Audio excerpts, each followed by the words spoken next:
Now, democracynow.org, The War and Peace Report. We are inside the Bella Center. For more on President Obama's Nobel Peace Prize, we're joined now by Kumi Naidoo, the new executive director of Greenpeace International. Naidoo is a longtime activist in South Africa.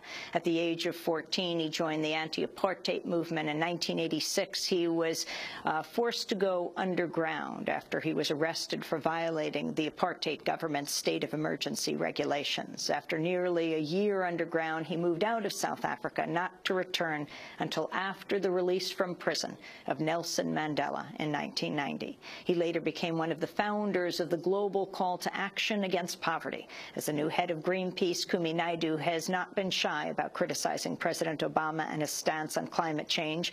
Greenpeace recently unveiled a billboard showing President Obama as an old man. The text of the ad reads, quote, "I'm sorry, we could have stopped catastrophic climate change. We didn't." Well, Kumi Naidoo, I want to welcome you to Democracy Now! Thank you very much, Amy. It's very good to have you with us. As you sat here watching President Obama's Nobel acceptance speech, actually just about 300 miles away in another Scandinavian capital in Oslo, Norway, your thoughts? Well, firstly, we congratulate President Obama on his achievement. We welcome his statements on working for nuclear disarmament. But overall, I think the speech spent too much of time on justifying war, too little time looking at the root causes of war, and in fact, just only one passing reference to climate change. And in fact, this big summit taking place here, if we understand what's happening in terms of the current impacts of climate change is driving up conflict across the world, and in fact is probably the biggest threat to our security in the future. So therefore, while we wish him well in accepting this Nobel Peace Prize, overall we would have wanted to see much more commitment to saying that what he was going to do when he came back to Copenhagen in a week's time was to actually work hard for delivering a fair, ambitious and legally binding treaty. And the fact that there was no mention to it, that is quite disappointing. What about the role that the U.S. is playing here in the climate negotiations? Can you explain what's happening behind the scenes? Well, the U.S. delegation here has overall been largely playing a negative role. Todd Stern, the leader of the delegation, surprised us yesterday when he said that the reason that the U.S. government was not pushing for a legally binding treaty was because that was the preference of the Danish government. Now, that sounds really strange to us, since when the Danish government had so much of influence of the US government, but overall they are holding back on targets. They still, even though the EPA has given a ruling that allows President Obama to be more ambitious in terms of committing to midterm cuts by 2020.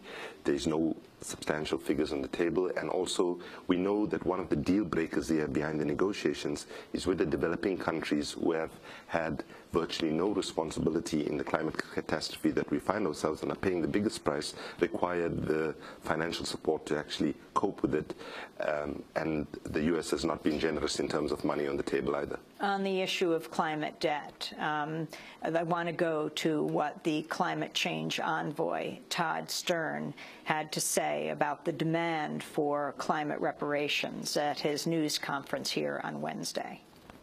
I actually completely reject the notion of a debt or reparations or anything of the like. I mean, let's just be mindful of the fact that for most of the 200 years since the Industrial Revolution, people were blissfully ignorant of the fact that emissions caused a greenhouse effect. This is a relatively recent phenomenon. So no, I think that's the wrong way to look at this. We absolutely recognize our historic role in putting the emissions in the atmosphere up there that are there now, but the sense of guilt or culpability or reparations, I categorically reject that. That was the chief U.S. climate negotiator, Todd Stern, speaking here yesterday in Copenhagen. Kumi Naidoo, your response. And explain for people who are not used to hearing this term, climate debt and reparations, what this means. Well, developing countries the majority of whom have been hardly responsible for the climate catastrophe we find ourselves, which means the amount of emissions and pollution that has actually had the impact and that is accelerating the impact that threatens the climate, are saying that rich countries developed their economies in a particular dirty energy path. Now they need to help developing countries who are paying the first and most brutal price in many cases for the climate impacts to do two things. One is to deal with already the reality that we are losing 300,000 lives every year as a result of direct climate impacts now. The fact that in Africa, for example, we already have climate refugees. The fact that conflicts like Darfur, for example, people see it simply as ethnic conflict, but Lake Chad, which is a neighboring neighbors Darfur, was one of the largest inland seas in the world. It's virtually dried up now.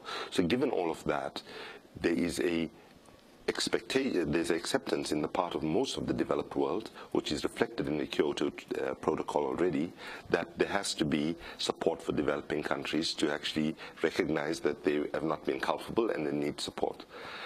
With the United States in particular, the United States population is less than 5% of the world's population, but it's been responsible historically and presently for in excess of 20% of harmful emissions into the atmosphere.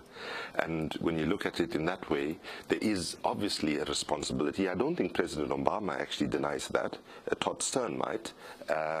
But the reality now is that we need to move beyond the blame game as well, because the climate catastrophe now offers us an opportunity as well, because we have to recognize that unless rich and poor countries come together, get it right at the summit and deliver an agreement that can address climate change in terms of stopping deforestation, slashing emissions, providing the cash, then we can actually secure this planet for our children and grandchildren.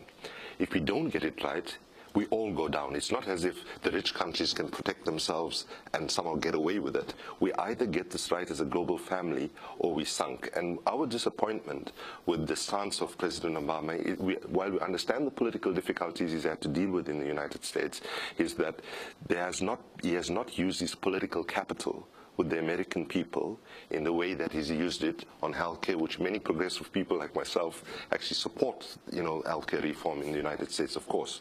But he needs to use, and he should have done it already, to that same kind of emphasis with the American people, convening a joint sitting of Congress, doing town hall meetings and so on. And we must remember that when President Bush was engaged in 8 years of denialism, it was the American people at local governments, certain states, and civil society were way ahead of the Bush administration. And sadly, I have to say, right now, we would have expected that President Obama would have been way ahead of public opinion.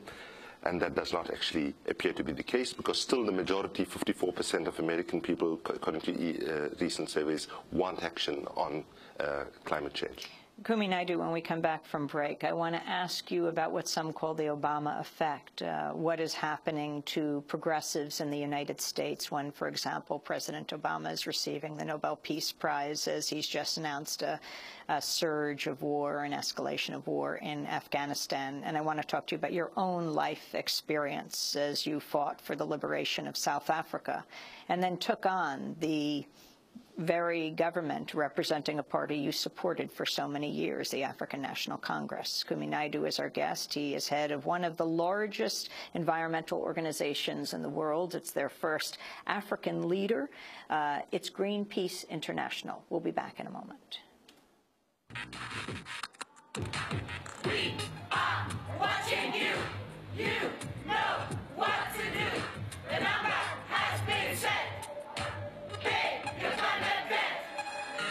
Know that you're representing Watching you. You know what to do. The number has been set. half of those Pay your climate debt. you're waiting for you to sit with a fair deal reached. We don't need to wait any other time.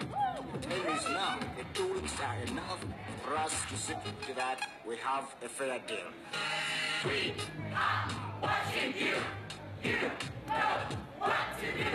The number has been set. Pay your climate debt. We are the climate agents, and we come from very many countries to represent the voices from the global The number has the climate change.